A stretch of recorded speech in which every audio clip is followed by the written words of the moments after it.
Hello and good morning, I'm David Boles. Welcome to Boles TV, BOLES.TV, currently streaming on the Twitch network. Maybe one day we'll move to YouTube, who knows? That seems to be the new hepcat thing to do, that all the young kids are doing. I think you can stream at a little higher resolution on YouTube than you can on Twitch. Unless you're a partner. But partners are to get, partner. We're an affiliate for now. We'll see what happens. So far, so good. I just wish the video on demand were saved at a higher quality rather than just 720p. That's a technicality that I probably shouldn't worry about because there's nothing I can do about it. There's no other option other than just going to YouTube. Well, it's a lovely day in New York City area. Currently 53 degrees and partly cloudy skies. Rain tonight. Tomorrow, same thing.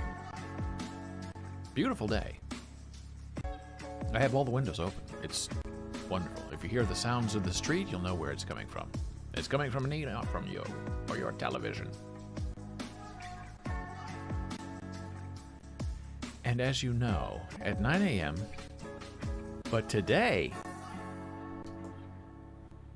at 8:30 a.m., my neighbor lights up, I guess it's this, I don't know, and tokes whatever the kids are doing, the Mary Jane, the skank weed, the ditch weed, the marijuana, the pot,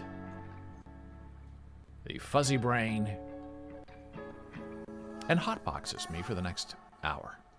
And it makes me cough and affects my allergies and poor me, right?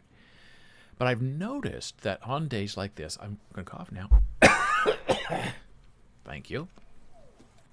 And I've noticed on days like this, when it's beautiful and the windows are open, all these potheads in the building, which is illegal. You cannot smoke anything in the building, medical license or not.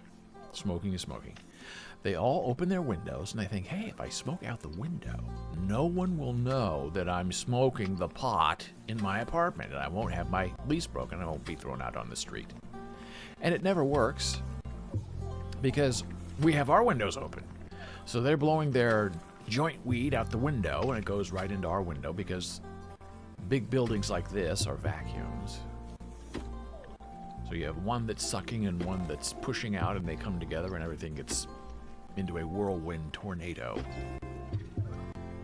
So what do? You turn on the fans, you turn on the kitchen fan, the vent fan in the kitchen, which I have found works pretty well, especially if your neighbor above you or below you is doing the smoking, because it comes right up through the pipes and the ducting. So if you turn on that fan, okay, that gets rid of the old stinkeroo. But today they started early. Today was like 8:30. Usually it's 9 o'clock. Right when I start this, they light up. And it's not vaping either. But vaping is not allowed in the building either. But what do they care?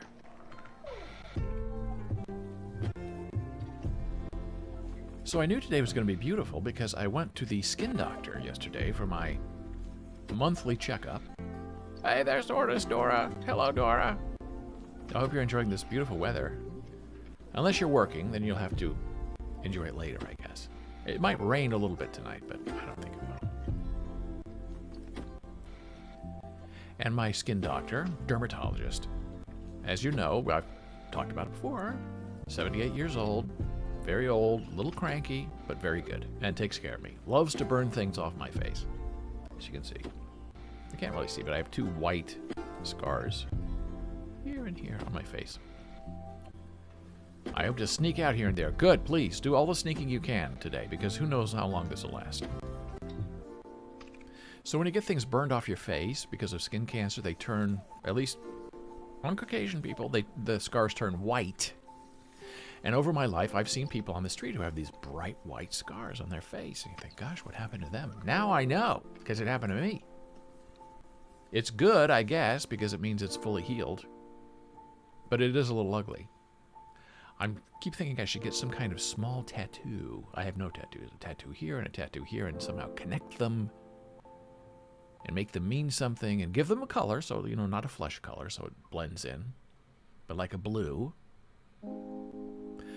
Hello, my new friend. El Beyonce 2. Wonderful to have you here. I hope you are doing well. It's your birthday. Happy birthday to you. We had a birthday show here on the 27th of January. Had a lot of fun.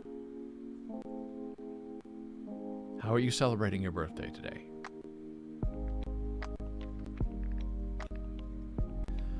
And I would get this tattoo in like blue and connect them somehow. I don't know, a star or some kind of graphical design. And then as I get older, and as my skin doctor told me, you're going to have more of this all over your face. And when they turn white, then it gets another connection, another tattoo. Huh? Right? That's fighting age. That's fighting bad skin. So my skin doctor was raving about how wonderful my skin looks, and he puts an acid pencil on all the problem areas, and then I go and sit in front of a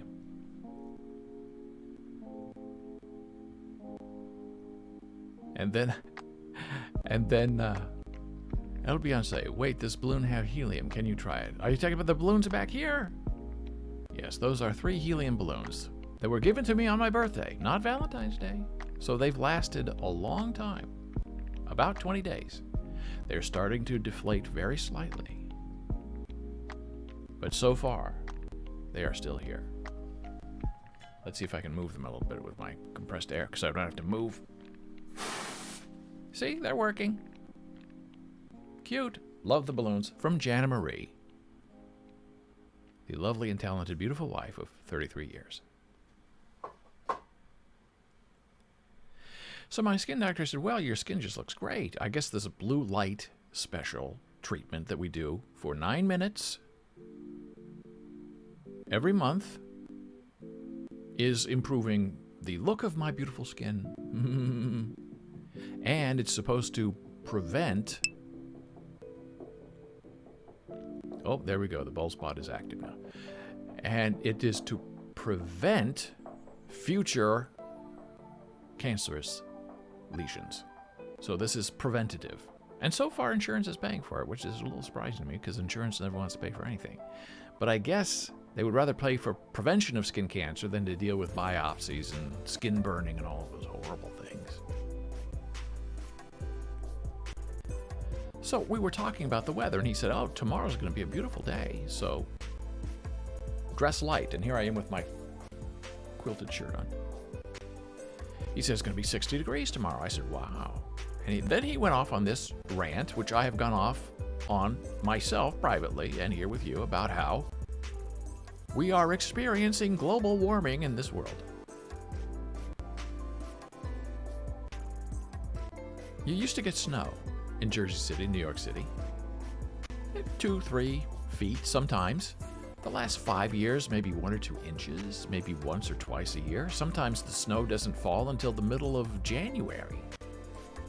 Now, when I was growing up in Nebraska, as I told my doctor, you'd have snow that would start in September, October, and be weekly, and it would be 7-8 foot drifts. Can you try the helium inhale a little bit, please? Well, I can't do that, my friend, because then my balloons would be ruined. And we paid a lot of money for the balloons, and it would be silly. But my wife wouldn't forgive me. And she's watching and listening, watching.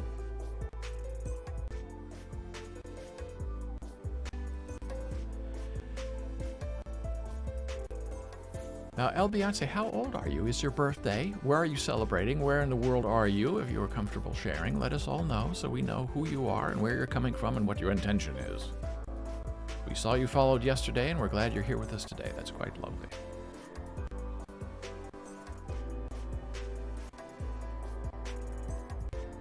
And then, oh, no, with the straw, you can inhale a little bit, please. It won't work with this. Oh, you're in Spain. That's a lovely, beautiful place.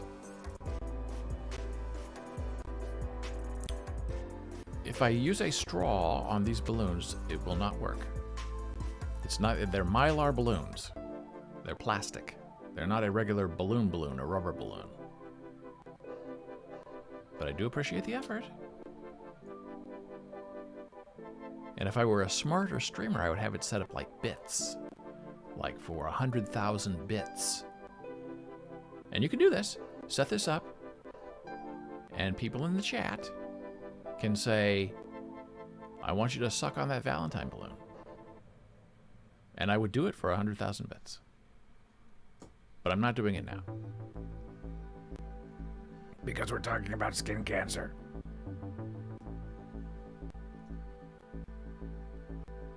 So then something clicked in my doctor's eyes, and he looked at me, and he said, well, Nebraska? What are you doing there? And I said, well, that's where I was born and raised.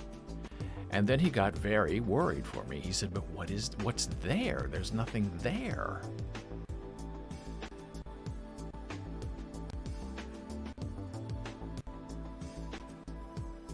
And I said, that's true. He said, but what do you do there? There's nothing there. And I said, well, we have two pockets of sort of interesting liberal places to live that are Democrat and free thinking. They are Omaha and Lincoln, and they're right next to each other. I said, the rest of the state is very deep red, not terribly interested in the world outside of Nebraska. He said, but what else is there? There are no restaurants. There are no world-class museums. What would you do there? What did you do there? And I said, well, I went to the University of Nebraska in Lincoln.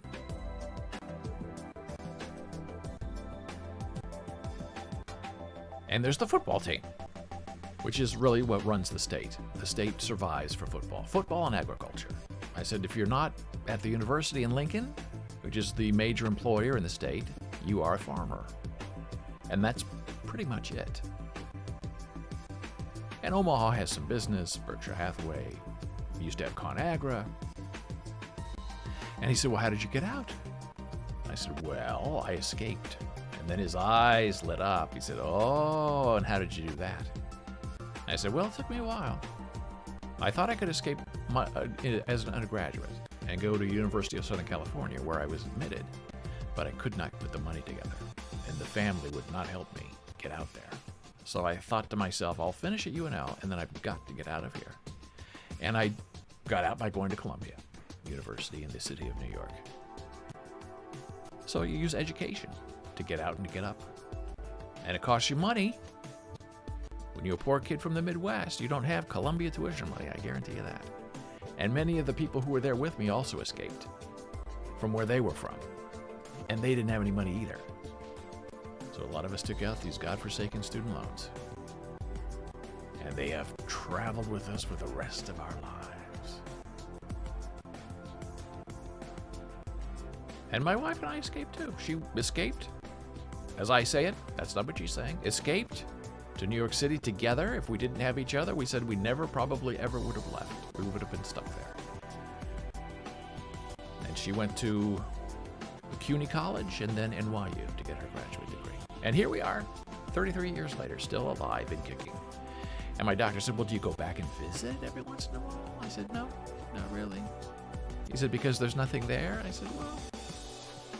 He said, well, do you have family there? I said, there's a lot of family there. That's where all my family is, pretty much. And he said, well, do you have family here that you can visit and be with? I said, no. So that was an interesting conversation.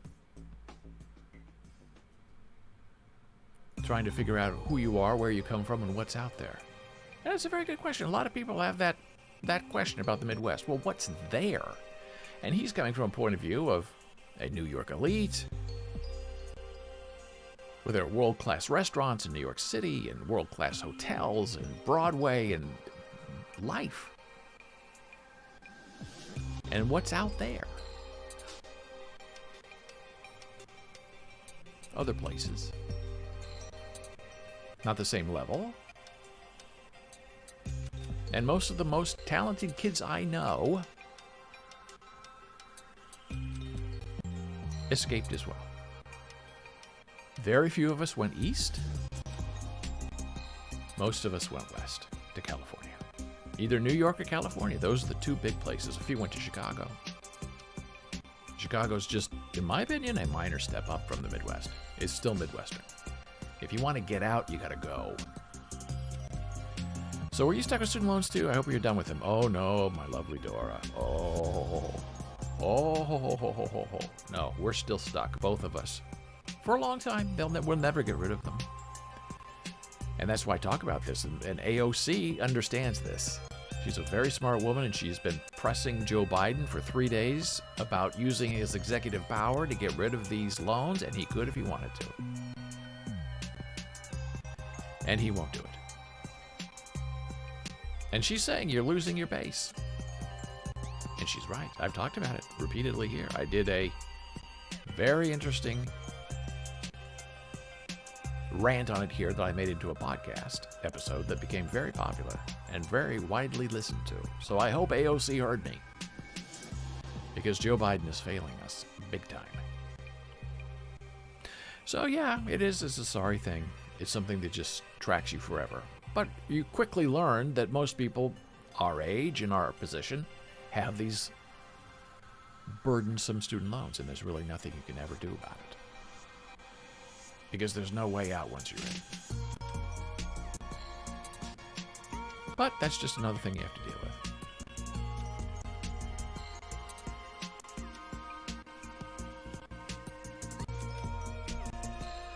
So let's see what else is going on in the news. You know we love talking about the metaverse. And here we go. This is another terrifying thing. Oh, did you hear? Mark Zuckerberg has now decided that workers in the metaverse will be called MetaMates. Now see, this is the nerdy guy who made it in life by a conglomeration of ideas and then has no idea how to move forward on his own. Nobody, I guarantee you, other than Mark Zuckerberg, wants to call anybody in the metaverse a MetaMate.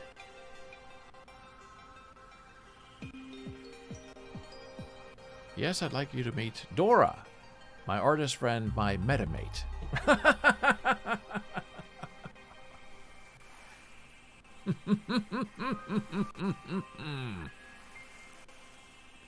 That is really, I mean, and when he says things like that, you just think, whoa, wait a minute. Why am I following what this guy says? Why am I listening to him? He has no clue. He has no clue what the common people want, what the regular people want. He only knows what he wants to call us. So big news was made yesterday, or was announced yesterday, that there is a now major law firm who has taken a stake in the metaverse. So isn't that great? Yesterday we talked about JP Morgan Chase setting up a bank. And now we have a law firm. How soon is it going to be before the police department is on the metaverse, and the FBI, and the CIA, and the IRS, and they're all waiting for you to come in and visit them. Dora says, I had no student loans, but had no health insurance. Needed surgery, and was lucky that the hospital had a fund for artists, so I was saved. My family wouldn't help me either. That's painful.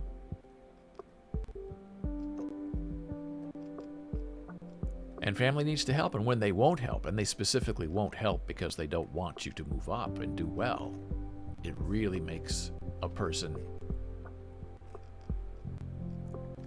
vengeful, bitter, and independent. Probably not in that order. But when you want to be free, when you want to get out, when you know you don't belong somewhere, you got to make it happen. It was like you made the mess, so clean it up. Oh, that's exactly this. I think we came from the same sort of family, Dora. That's not my problem. That's your problem. What do I have to do with that? Well, you're my immediate family. You're the only family I have. I need to fix it. That's not my problem. If you hadn't left, this would not have happened. So there's a little bit of sabotage going on with these familial cliques that keep trying to pull you back, and it just has the opposite effect. You never want to go back. You don't want to go back into that dynamic and into that reticence of fruitful living. It's very painful. So the Washington headquartered Errant Fox, headed for a March 1 merger with Schiff Hardin, it's a law firm, two law firms, said it bought property in the metaverse, making it the first big law firm to establish a significant presence in the virtual world. Well, doesn't that sound like fun? Go spend $600 to buy your Oculus to go into the metaverse and go visit a lawyer. Firm chair Anthony Lupo said the firm made the move after several clients, including PwC, the Discovery Channel, and NBA teams, started doing business in the digital world. Of course they can. It's not enough to sue you in real life. We'll sue you in the metaverse as well. Because we're MetaMates.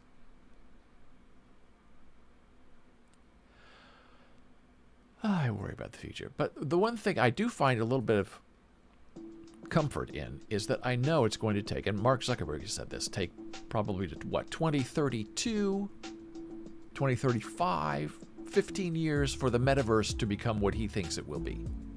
And by that time, I'll be really old. I won't mind if I'm left behind. And I can skip it. I don't have to be a metamate to anybody but myself.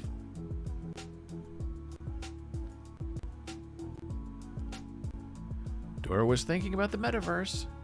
And I admit I'm slightly curious just to see what this is like. But I'm not interested in paying the entry fee of $600 to buy the hardware. That doesn't interest me.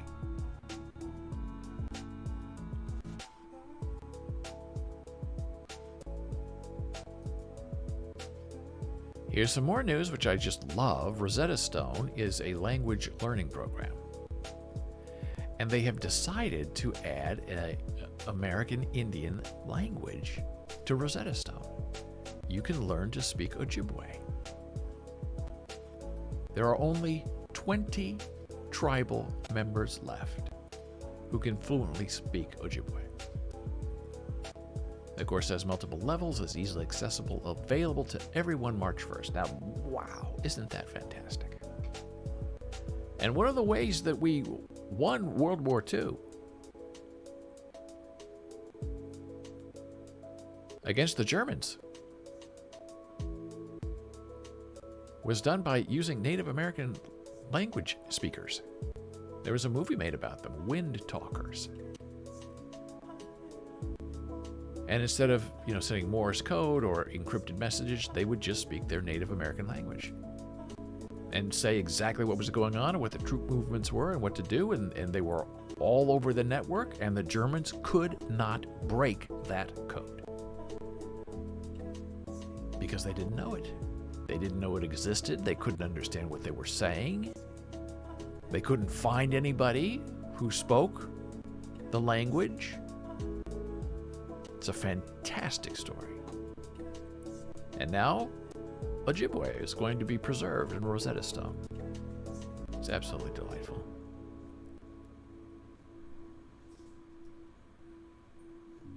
And Dora, talking about the metaverse, would buy shares of companies who deal with it, or NFTs, Bitcoin, that are on the stock exchange but cannot handle the uncertainty and the current Wild West mentality. It's very interesting. And I guess if you want to make a lot of money, now is the time to do it, because a lot of people are spending a lot of money and they don't know what's going to happen. So if you can somehow become one of the people getting the money, like with these NFTs, to decorate your space in the metaverse, that could be very interesting.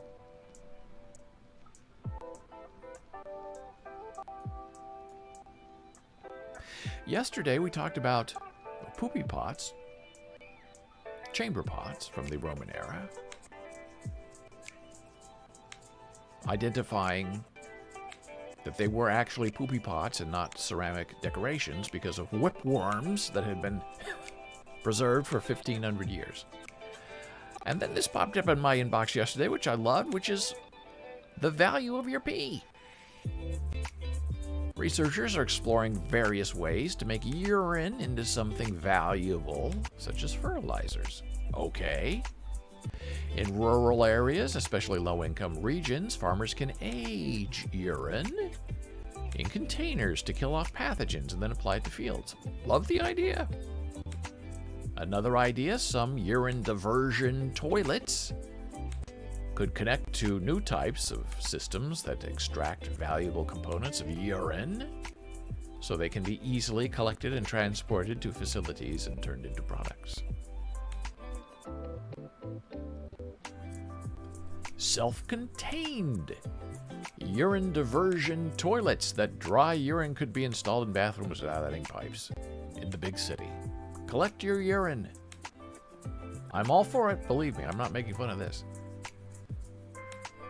In a new or renovated residential building or office, a separate network of pipes could carry urine to the basement, where a system could then process and concentrate it for collection. I'm with it. I love the idea. I'm in. Take my urine, please. And speaking of urine, it is time of the day when we take our first blood pressure break. You know what that means. Back in a moment.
back from break here on Boles TV, BOLES.TV, Monday through Friday, live, 9 a.m. Eastern. Jen Marie has her own show on the weekends, 11 o'clock, Saturdays and Sundays, talking about ASL and deafness and disability, and sometimes cats. And Jen will be here tomorrow, oh boy, at 9:15 instead of 10:15. And she'll be doing a lovely, lovely hardcore ASL tutorial on how to describe different kinds of light in color, texture, luminance. It will be very, very interesting. So we're diving back into the metaverse because our friend Snoop Dogg, who was just in the Super Bowl, did a great job. Very interesting performance. I love the video that someone in the broadcast booth took of a monitor showing Snoop Dogg right before he goes on stage. He's back there toking up a storm to prepare for his performance. And his performance was wonderful. As someone described it, he dances like a slinky without bones. And my beautiful wife, Jana Marie, loves the way Snoop Dogg dances. She tries to dance like him. And I agree, it's very smooth. As another friend of mine who will remain nameless by request, this person also calls Snoop Dogg Snoopy Dogg, which I find absolutely charming and delightful. And that person says, it's not. Don't say it. I didn't say it was about anybody. I prefer Snoopy Dogg over Snoop Dogg, to be honest. So Snoop Dogg with 2 G's is bringing his recently acquired music label to the metaverse. We can't escape the metaverse. The rapper turned crypto entrepreneur announced on the Clubhouse app Wednesday that Death Row Records, which he bought earlier this month, would become an NFT label. We will be putting out artists through the metaverse, he said. MetaMates. Just like we broke the industry when we was the first independent to be major. I want to be the first major recording label in the metaverse. Excuse me. Death Row Records, founded by Dr. Dre. Dr. Dre was the old guy performing at the Super Bowl halftime show. He was the one who played the piano beautifully. And Dr. Dre is really the power behind the hip-hop movement. All those people on stage you saw all work with Dr. Dre. And he's sort of a mystery man. People don't know Dr. Dre, and he doesn't want people to know him.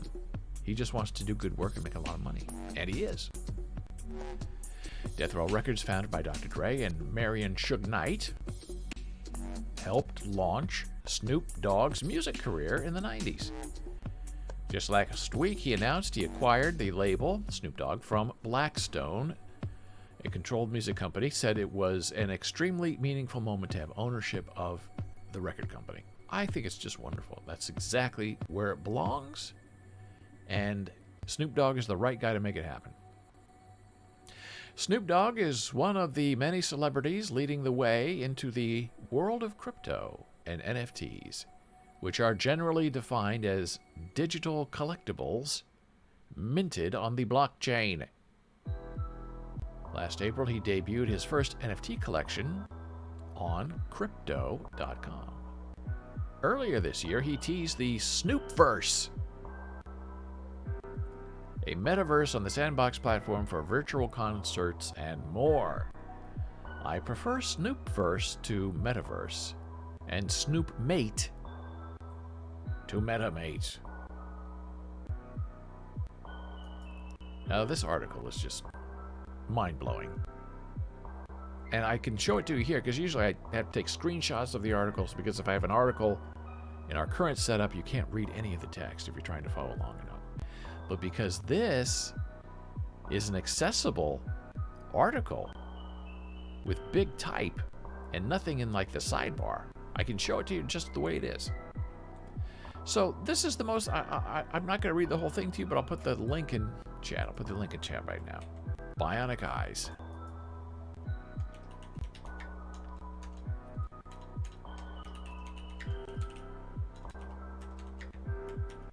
Wonderful, interesting, fascinating, terrible article.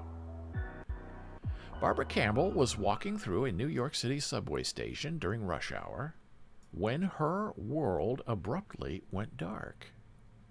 For 4 years, Campbell had been using a high-tech implant in her left eye that gave her a crude kind of bionic vision, partially compensating for the genetic disease that had rendered her completely blind in her 30s. I remember exactly where I was. I was switching from the 6 train to the F train. When the lights went out, her eyes went off. Terrifying. I was about to go down the stairs, and all of a sudden I heard a little beep, beep, beep sound. It wasn't her phone battery running out. It was her Argus 2 retinal implant powering down. The patches of light and dark that she'd been able to see with the implant's help had vanished. And here's another person, Terry Byland, is the only person to have received this kind of implant in both eyes. He got the first generation Argus 1 implant made by the company's Second Sight Media Products in his right eye in 2004, and the subsequent Argus 2 implant in his left 11 years later. He helped the company test the technology, spoke to the press movingly about his experiences, and even met Stevie Wonder at a conference. I went from being just a person that was doing the testing to being a spokesperson. Yet in 2020, Byland had to find out secondhand that the company had abandoned the technology and was on the verge of going bankrupt. While his 2 implant system is still working, he doesn't know how long it will be the case. As long as nothing goes wrong, I'm fine. But if something goes wrong with it, well, I'm screwed, because there's no way of getting it fixed. Now that's really interesting. Is there some kind of social contract that goes beyond just money and cents and dollars between these companies or implanting people, and they go bankrupt, and your implant goes bad, and what are you going to do about it? You can't see anymore.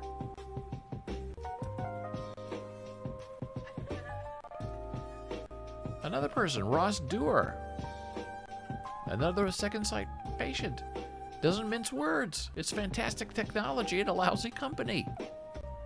He received an implant in one eye in 2019 and remembers seeing the shining lights of a Christmas tree that holiday season. He was thrilled to learn in early 2020 that he was eligible for software upgrades that could further improve his vision. Yet in the early months of the COVID-19 pandemic, he heard troubling rumors about the company and called his second sight vision rehab therapist. She said, "Well, funny you should call. We all just got laid off. By the way, you're not getting your upgrades." There has to be some kind of greater responsibility. And this is where I think that the government has to stand up and stand in and take up the cause of these implants that people are using to enhance their lives. And then if the company goes bankrupt, well, you can't see anymore. Absolutely bizarre. It's a wonderful article, well written. Here's what I guess the implant looks like. A transmitter, there's a camera, a video processing unit. Second Sight's 2 technologies for the artificial vision both start with a camera that streams video, live streams video, to a video processing unit. The VPU converts the images to simple patterns of 60 pixels and sends that information to a transmitter on the user's glasses. It's just, what wonderful, wonderful technology. And what kind of geniuses they are to make this happen. And then they don't know how to run their company, and then you're out. We're going to turn the lights off on you. Not that you did anything wrong. It's just that we don't know it. We don't know how to run our company. So it's a wonderful, terrible, fascinating article that certainly deserves your deeper respect and insight. It's worth it. Now, we've talked about artificial intelligence. Yesterday, we talked about faces and trustworthiness and how a false face is more trustworthy than a real face. Well, how do you feel about faces that are intended to deceive you? This is the TikTok account, excuse me, called Deep Tom Cruise. And this is a guy who has a voice that sort of sounds like Tom Cruise.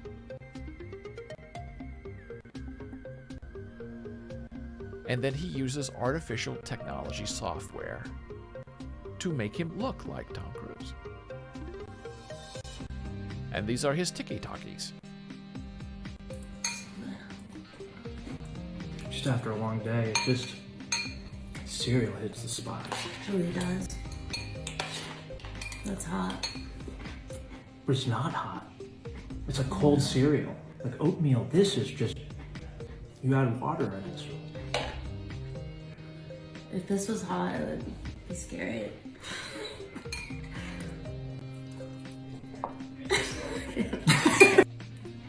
So that's supposed to be Paris Hilton, and she does not have the AI technology on her, but Tom Cruise does. So here's another one of the fake Tom Cruise, played by an actor. Want a little holiday magic? I do a lot of slow-mo, obviously. Here's something you can do on your own in the comfort of your own home.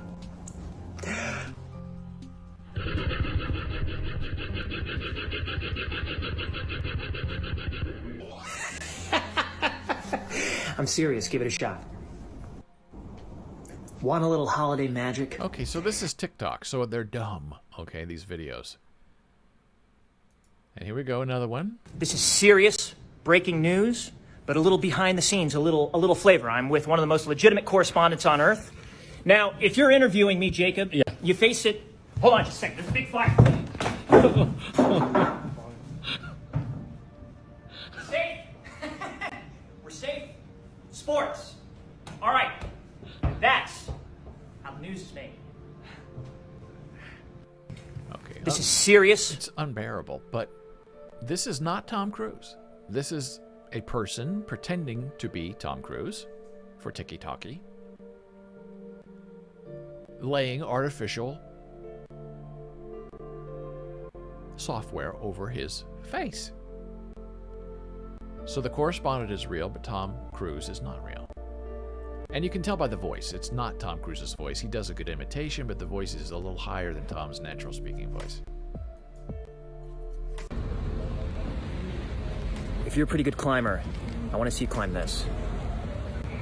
Not easy to do, but with discipline and hard work. I don't know what I'm talking about. It's crazy! So this is all this guy does, is he pretends to be Tom Cruise, and in the process teaches us how terrifying this is. So what if he were doing Joe Biden, Barack Obama, Donald Trump? What if he were committing a crime and this software was made to look like you? Would the police department say, oh, that's a deep fake? Or would they prosecute you to the percolations of your life? And all of these videos are fakers. Everybody thinks about the squint. Forget the squint.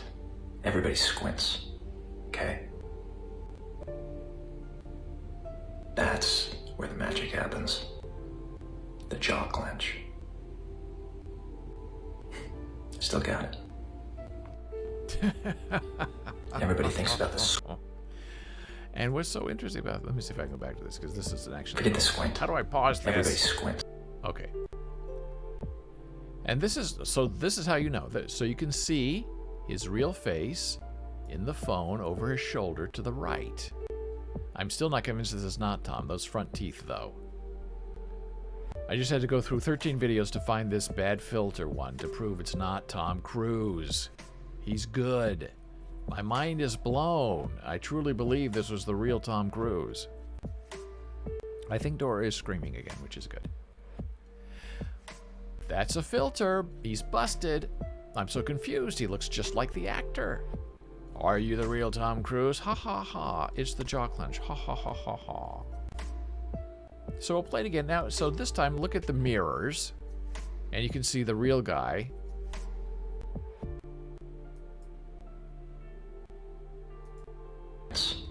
Okay.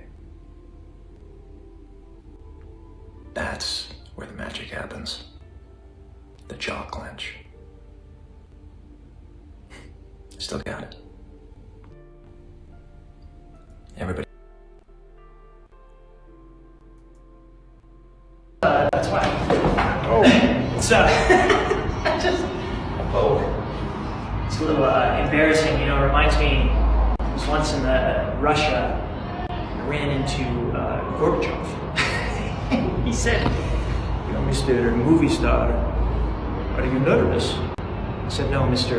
Gorbachev, I'm not nervous. I don't." He goes, "Well, remember how much a polar bear weighs." I said, "Polar bear?" He said, "Enough to break the ice." It's the last time I've ever seen Mikhail Gorbachev. That's why. Now, if you know Tom Cruise, you know that's not his body. Tom is shorter than that, his legs are thicker than that, and so is his chest. A deep fake is footage that applies a digitally animated mask that depicts a certain person to another face, and the Cruise ones are incredibly realistic. Wait, it's like a filter? You can look up deep fake imaging. So it's not necessarily a filter, but it sort of is. It's much more advanced than just a filter. And this is so great. It looks more like Tom Cruise than the actual person. So I'm confused. And this is interesting because this is Tom Cruise from 20 years ago. This is not Tom Cruise's face now. His face is much softer, it's fallen, his eyes are a little more hooded. If you look at a current picture of Tom Cruise. This is Tom Cruise from the beginning of the Mission Impossible series. You can tell it's not him because he's being so nice.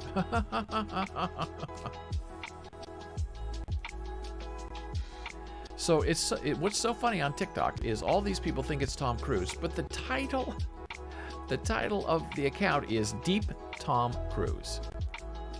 And that means deep fake Tom Cruise. It's not Tom Cruise. Now here is another deep fake that's on deep fake samples on YouTube, which is again Tom Cruise. So you can see another person doing Tom Cruise.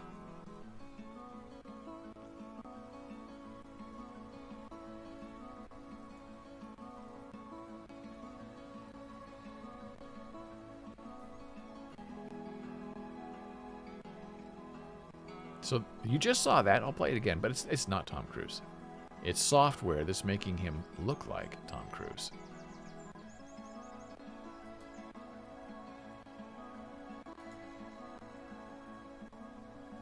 So I believe that's the real Tom Cruise. Because he's older, he looks a little more puffy. And this is the fake Tom Cruise. Younger, right? Can't quite get the eyes right. Very interesting, though. Real Tom Cruise. You can see the stubble. The stubble would be very hard to pull off in a fake. Does option B have the stubble? No stubble. Clean shaven.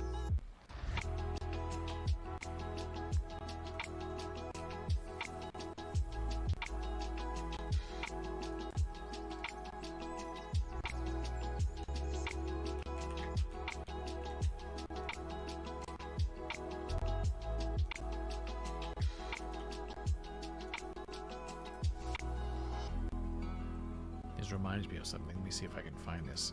There's a comedian on Instagram called Kyle Dunnigan. And he does this same kind of thing. These deep fakes. He's now being Joe Biden. He was Kim Kardashian for about a year. And you can tell his software that he's using to do these deep fakes is not as good as the Tom Cruise deepfakes, because the face doesn't look right. But this is what an example of it looks like. So that's Joe Biden's face over Kyle Dunnigan's face. Now, it's not as convincing, but it's much cheaper to do, I'm sure. The Tom Cruise stuff is a lot of computing power to get that smooth a fake. And he sort of does the voices, but not really. Let's see if we can find another example. Oh, I think this is... Oh, this is... Okay.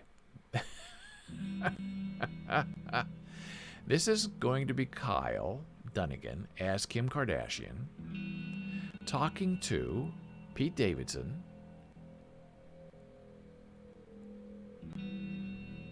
as Kyle Dunnigan.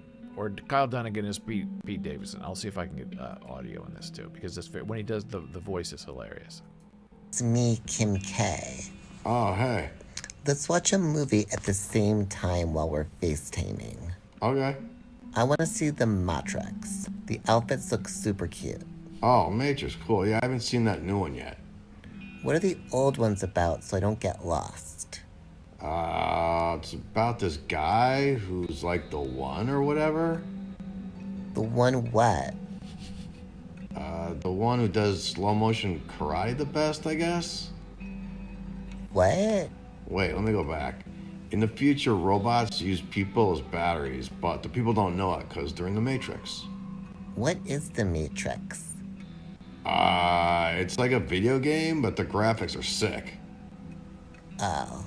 Yeah, so then this black guy offers Neo a blue pill or a red pill, and the red pill wakes him up, and the blue pill, he stays asleep in the Matrix. So Dayquil or NyQuil?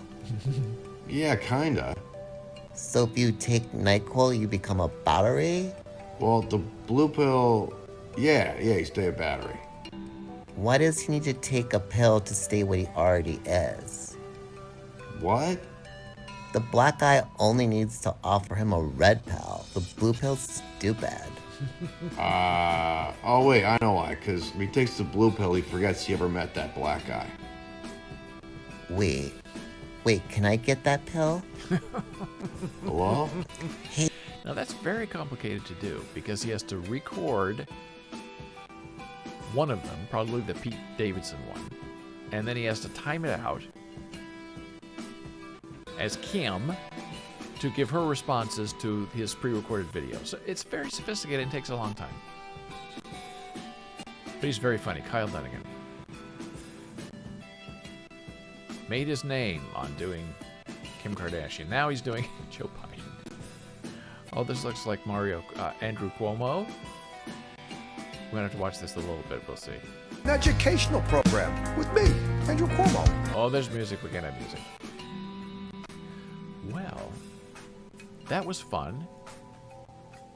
And now we're going to take a brief break and come back. And we're going to talk about Ethereum. It sounds complicated, and it could be complicated. But we're going to step through it together. I'm going to take you through all the steps of how it works, what it means, and where we're going. Back in a moment.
And we are back.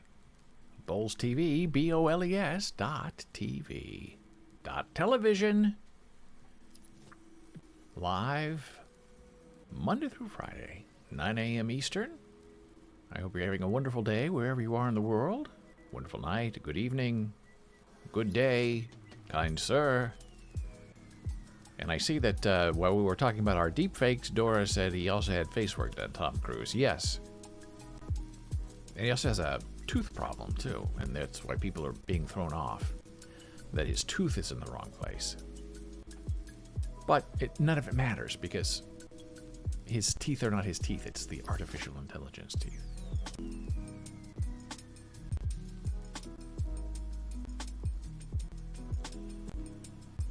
Okay, I just clicked on the wrong button. Now we're going to talk about the blockchain, Ethereum, .eth names, slightly confusing, slightly confounding, but we'll try to work through it together. So we'll start with Ethereum. It's a cryptocurrency, and you can see it's crashing currently, which is what I was checking on my phone right after the break. Ethereum is down 4.3%.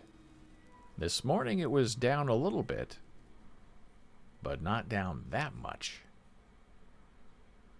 Now some people say, oh, that's terrible, because a little while ago, at 1 a.m., it was 3,100. Now it's 29. Well, that's when you fire up your computer and go buy Ethereum, because it's not going away, and for whatever reason it's crashing. It's your opportunity to go in and grab it. Something's happening on my phone. I'm trying to figure out what's going on here.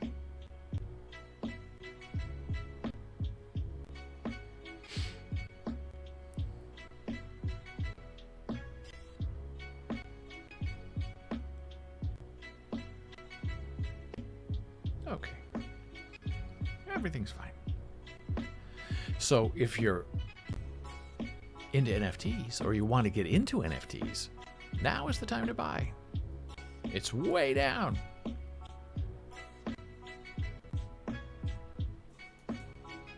So Ethereum is also based on the idea of a DAO.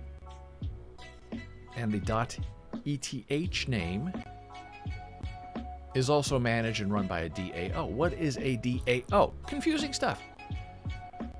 As Coinbase says, simply put, DAOs are software-enabled organizations.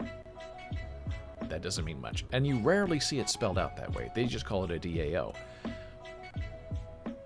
But DAO means decentralized, autonomous organizations. They allow people to pool resources towards a common goal and share in value creation when those goals are reached. Like the .eth name is a DAO, where you have people, from all over the world coming together and making this thing happen on the blockchain.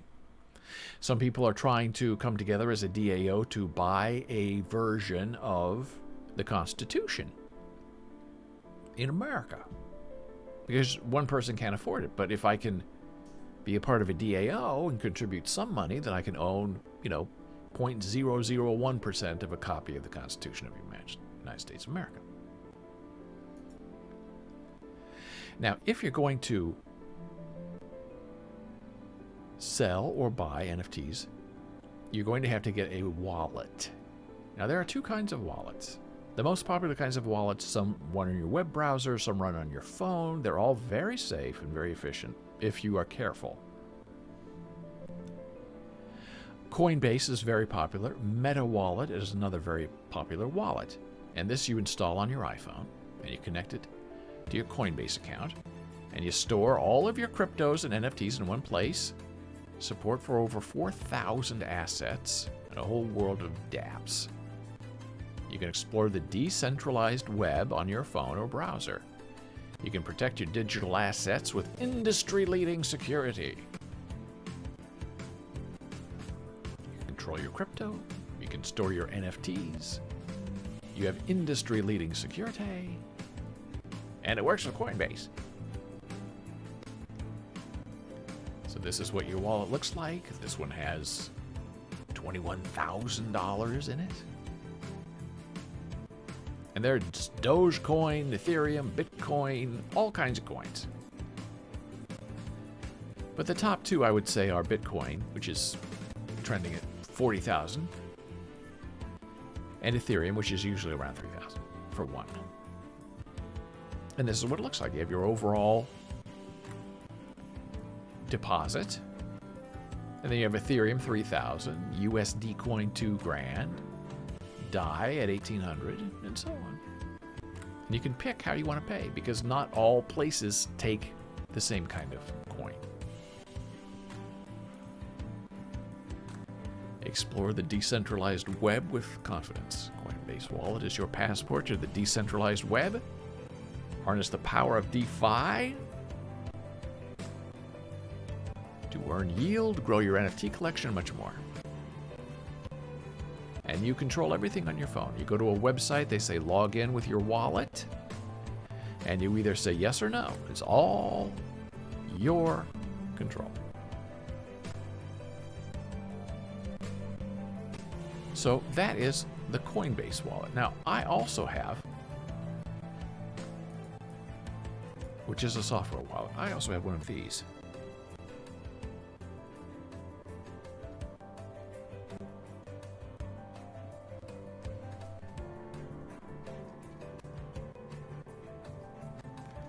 This is a hardware wallet. Dora stepped away, she's reviewing.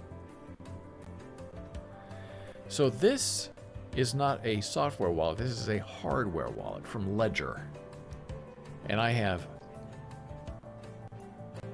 the crypto that I'm keeping long term in this. And it plugs into my computer. I put in a password with these buttons up here. And then it connects. And I can buy, sell, manage, transfer money. And the reason you have a hardware wallet like this is a software wallet usually has 12 passwords, the keys to your wallet. This one has 24. And you have to have this thing with you in order to do anything with your wallet. And it connects to a Windows or a Mac machine. So you connect it, and then it becomes software on your computer, so you can exchange the money.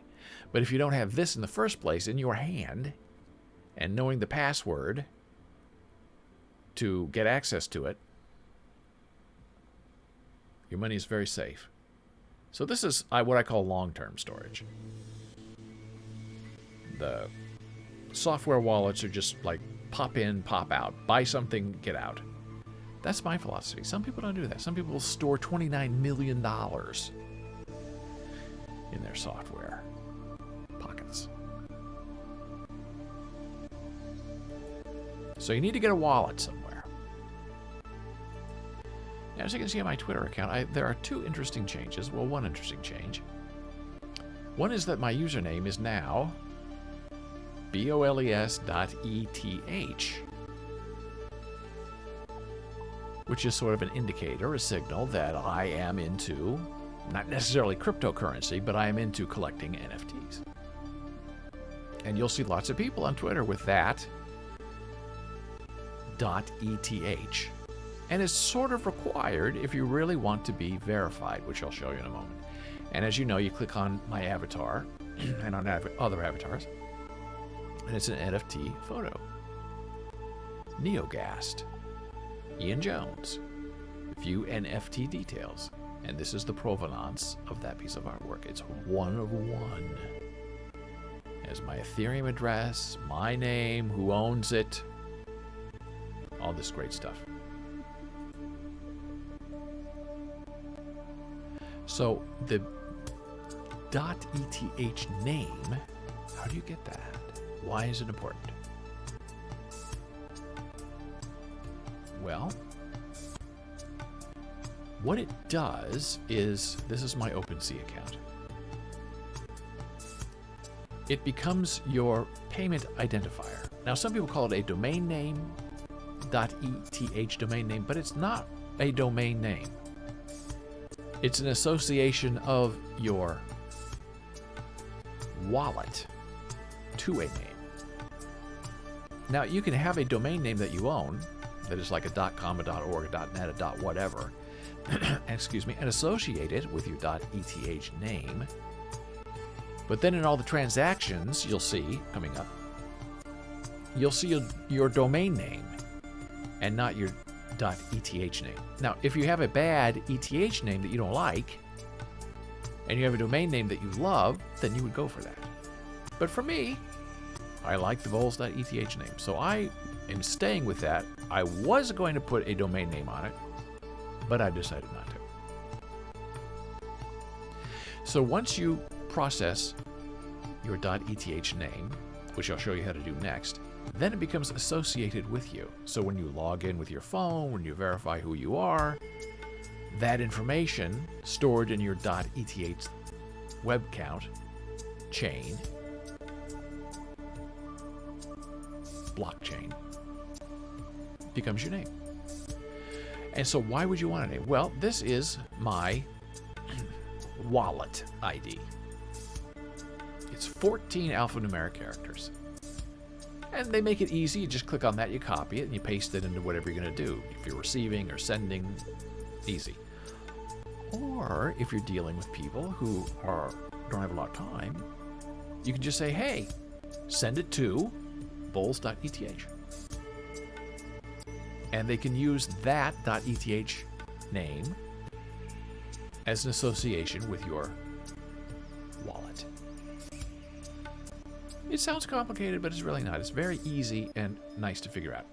And then, as you can see in my collections, there are my wonderful NFTs that I own. You can see this one right here. I did not purchase this from OpenSea. I purchased it from .eth. Those people. And you can see it has my Boles.eth. It has the right logo from ENS. And it has the provenance and the history of that association. So what do? ENS.domains is the gathering place.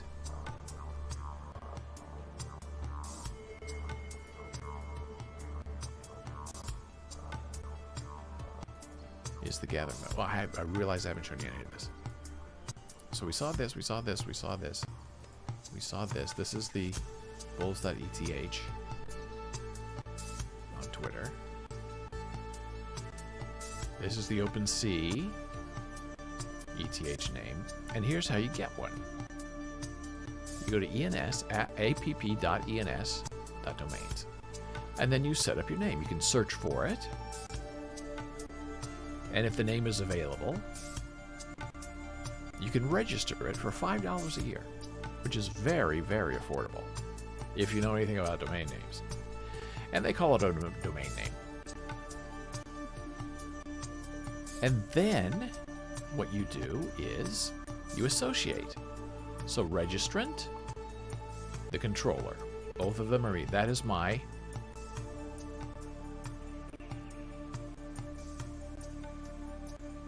crypto wallet account number. So that is the registrant and the controller of Boles.eth.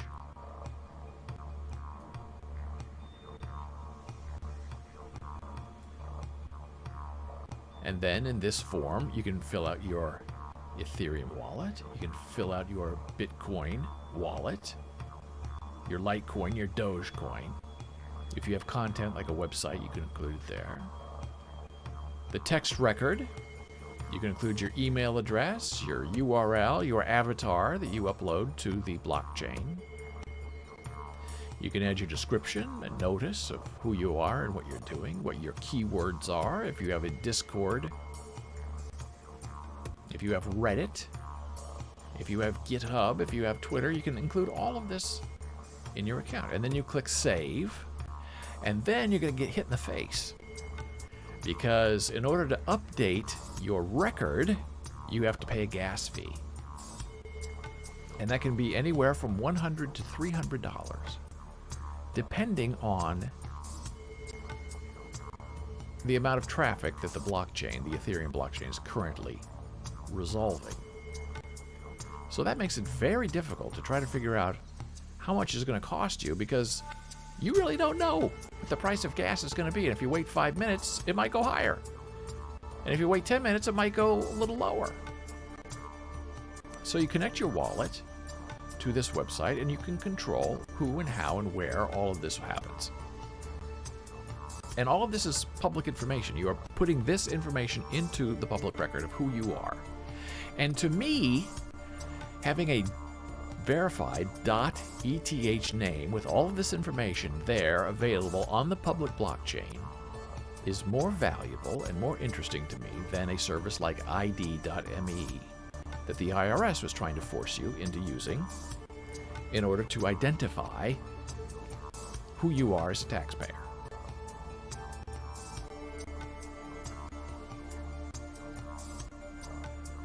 And someone said, one of these days it's going to be your name, BOLES dot IRS dot ETH,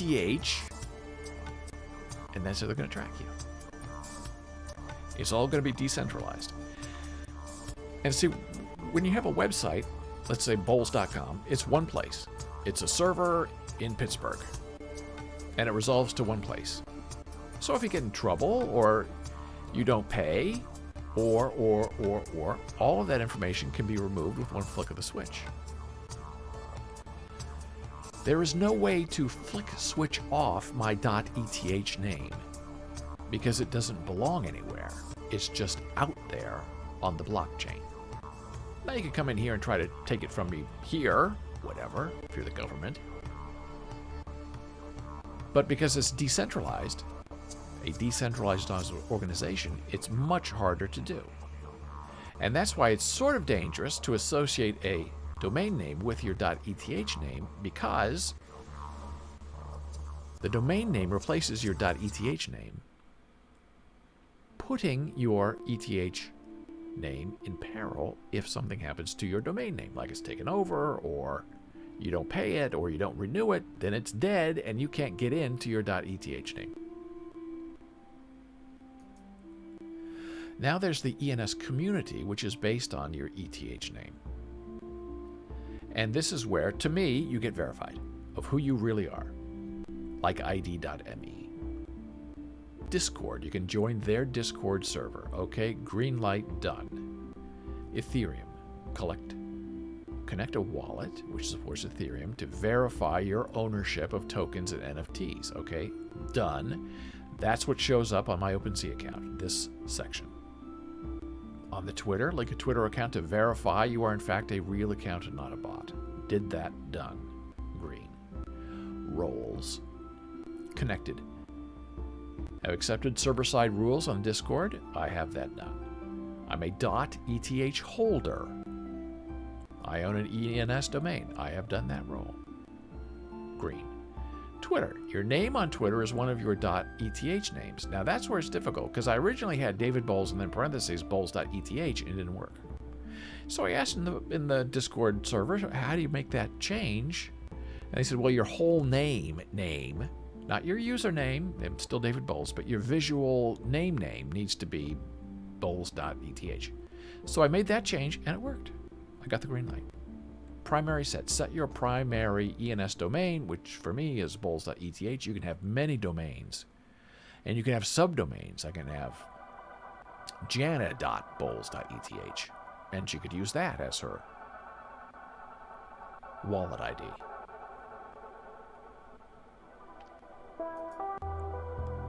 Then this is in beta, but this is very interesting again. People want to identify who you are. So if you go to preview.ens domains and do a search on any ETH name, mine, BOLES.eth, it will do a search on the blockchain and pull up your information, which I call identity verification. So this right here, you can see, is my avatar with the ENS logo, BOLES.eth, when it expires, who registered it, who controls it. This is all the information that you saw me put into the system. Here, all this ugly information is made beautiful in this result.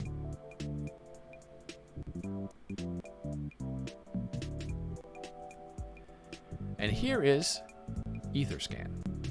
You set up an account, you log in. I'm logged in under my profile. You can see the value of my wallet is $200. So it's not very much, but anybody can go and check. Oh, how much does he have in his wallet? And some people have hundreds of thousands of dollars in their wallet. And then they get identified and tagged in these bad people's systems as a place to go try to crack and trick them into giving the bad people access to your wallet. And it happens more than you would expect. I'm going to show you how they do it in a minute. And then this is all public record. This is how they were able to track the Justin Bieber no sale of the $1.3 million Bored Ape Yacht Club avatar that he didn't buy, but that he said he bought. This is all the transactions that happen on my particular wallet. And you can see that my ENS name is right there. It's not my wallet number. It's my .eth name, which makes it much, much easier to track. So it's money in, money out. And my philosophy is I don't keep really anything in my software wallet except, if there's something that has to be purchased or paid for or received. The big money, if there is big money, there's no big money, is on this, where it's going to sit for 10, 20 years. They say in 8 years, one financial expert said 8 years, one Bitcoin is going to be worth $1 million. So imagine if you have half a Bitcoin. In 8 years, if you're smart, maybe $500,000.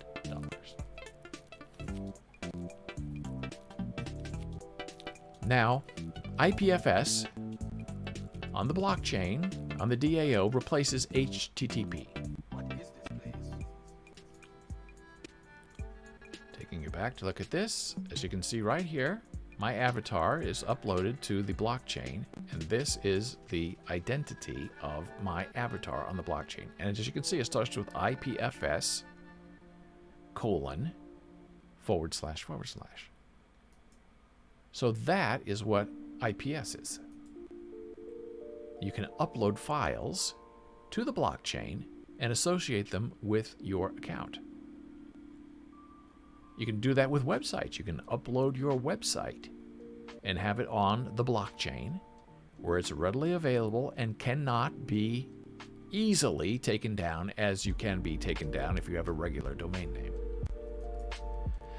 And this is one of the services that provides a simpler way of uploading and managing your images and files on the blockchain. It's called Pinata. app.pinata.cloud. And it's free. They also have paid tiers. So, this is my uploaded avatar with the CID that anybody can look up. You can copy it and search it on your own. And if you click on the I, it will go out to the blockchain and pull out what I uploaded. And there it is, the full-size image of my avatar. So that is a very rudimentary introduction to the .eth domain name. I know it sounds a little confusing, and it is, but we take things very slowly as we go. And now here's a warning to momentarily close the day about people who got tricked into giving up their cryptocurrency. The Apgars, who are both Maryland-based obstetricians, began investing in cryptocurrency several years ago. By December of last year, their account had grown to $106,000, mainly held in Bitcoin, which you can go look them up and see how much they have in their account. It's very dangerous, but it's also very freeing if you think about it. Like millions of investors across the country, their account is with Coinbase. the country's largest cryptocurrency platform. And then his phone rang. And when Apgar picked up the phone, a female voice said, "Hello, welcome to Coinbase Security Prevention Line. We have detected unauthorized activity due to failed login attempt on your account. This was requested from a Canada IP address. If this is not you, press 1 to complete precautious recovery of your account." That call lasted just 19 seconds. And they were out to dinner. I think they were out having dinner. Alarmed, Apgar pressed 1. He said he cannot remember if he manually entered his two-factor authentication code or if it came up automatically on his screen. But what happened in that moment led to his account being locked in less than 2 minutes. As Apgar has not regained access, he said he assumes the fraudsters stole most of all, if not all of his money, but he can't be sure. Windows are open. Here's Simon. These bots that are intended to steal your money are crafted in a very skillful manner, creating a sense of urgency and trust over the phone. The calls rely on fear, convincing the victims to act to avoid fraud in their account. And the scam works in part because victims are used to providing a code for authentication to verify an account. At first listen, the robocalls can sound legitimate, especially if the victim is harried or distracted by other things at the moment the call comes in. It's just human nature. If you receive a call that tells you someone's trying to sign into your account, you're not thinking, "Well, I wasn't trying to." These bots began showing up for sale on the messaging platform Telegram last summer. There are at least 6 Telegram channels with more than 10,000 subscribers selling these bots. While there is no official estimate on the amount of crypto stolen, Kelly said fraudsters routinely brag on Telegram about how well the bots have worked, netting for each user thousands or hundreds of thousands of dollars in crypto.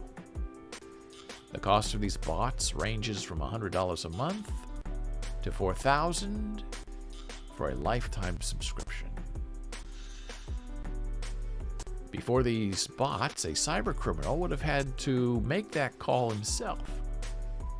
They would have to call the victim and try to get them to divulge their personal identifiable information or bank account PIN number or their two-factor authentication passcode. And now with these bots, the whole system's just automated, and the scalability is larger. Once the victim inputs that two-factor authentication code or any other information that they requested the victim put in their phone, that information gets sent to the bot. The bot then automatically sends all of the money in the account to the cybercriminal, who then has access to the victim's account. So it's terrifying. You have very smart people who set up the right security on their accounts, and they were fooled by bad actors. So these bots are set up to call you. Now they have the information that we talked about. They have your wallet identification.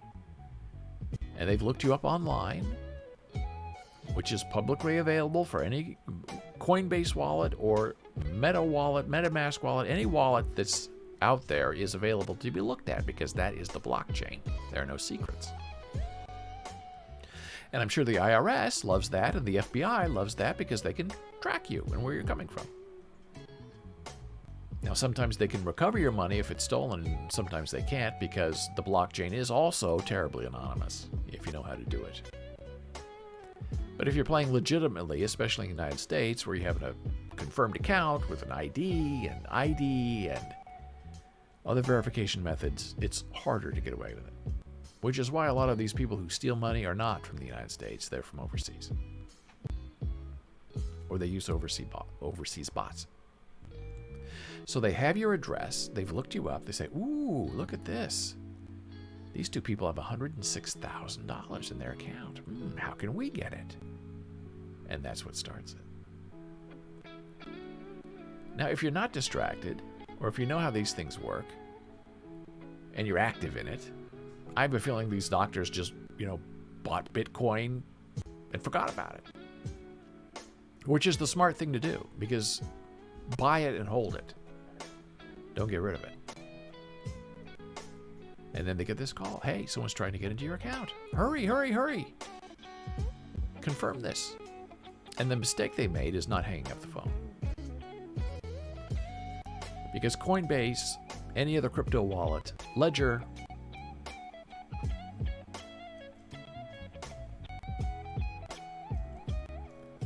they're not going to call you on the phone.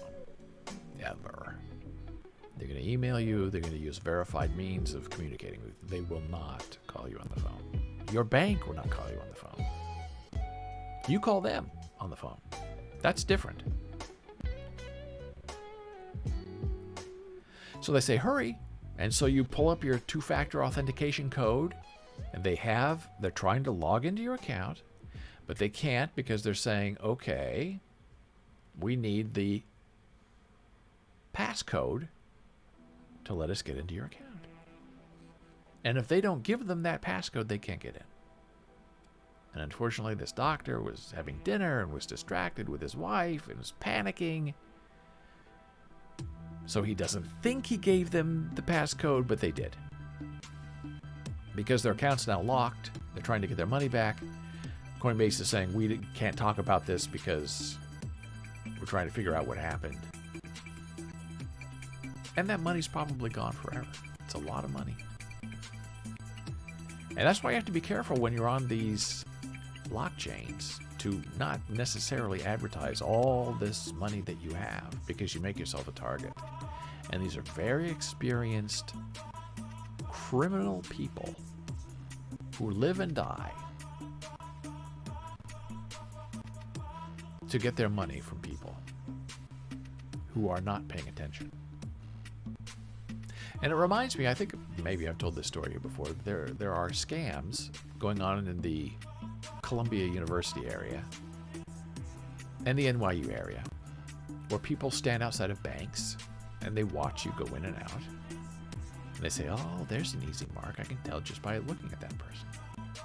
And they go up urgently and say, look, I need you to deposit this for me. My bank has put a hold on my account. I need this money to pay for my kid's surgery. Just deposit it, give me the cash, and everything will be fine. And people fall for it. And they're very, very smooth. They say, look, I'll give you $40 as a sign of my good intention. You can look at it and look at the check. And it's a bank check, cashier's check. It's fake. And it doesn't get marked as fake until 2 or 3 days later. And then by that time, the guy's long gone. And some women who've been caught by this scheme say that they corner you, they wait for you in the ATM, the lobby, they watch you. If you don't go along with them, they yell at you, they try to scare you, they threaten you. They say, just deposit this and give them the money. And one woman recently was taken for $900 near Columbia. She said, I could not, while I was doing it, I could not believe I was depositing what I knew was a phony check, and this guy was standing behind me, made me withdraw $900 and give it to him. And he also, to gain trust, said, here's my phone number. Call me right now. She calls the number. He picks up the phone. Hi, it's me. Now you know who I am. You have my ID. You know my phone number. I gave you $40. Can you please just do this favor for me and my son who needs surgery? We need the $900 to pay the doctor. And because people are generally kind-hearted and nice, they get caught up in these horrible scams. So if it sounds too good to be true, don't do it. If it seems like it's a bad idea, don't do it. If you're slightly confused, and you don't really know what's going on, take a pause. Don't be pushed. Don't be rushed. It's okay to say no.